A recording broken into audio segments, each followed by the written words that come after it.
In this video, I will show you how to change the internal battery in this Chrysler PT Cruiser key fob. This key fob was used on PT Cruisers between 2006 and 2010, and it takes one CR2032 battery. You can change this battery yourself at home. It's super easy. You can pick one of these up online, and we'll put a link down in the description for you to get one on Amazon for just a couple of bucks, and then just follow along.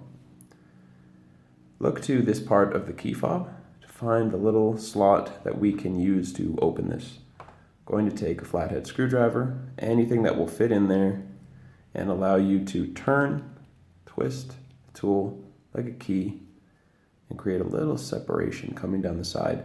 And I like to put the flathead screwdriver back in that opening and work my way down, twisting, until it comes apart easily. Set this to the side. Remove the rubber part carefully that sits on top of the battery. Put that to the side, and now we have access to the battery. All we need to do is get under it, pull up, and it will release. Very simply. Okay, now get a new CR2032 battery. Make sure the positive side goes face down. Click it into place. That's all it takes. Don't need to pay anyone to do this kind of stuff.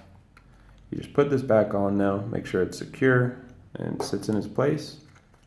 Line this up, click it back together, and you're done.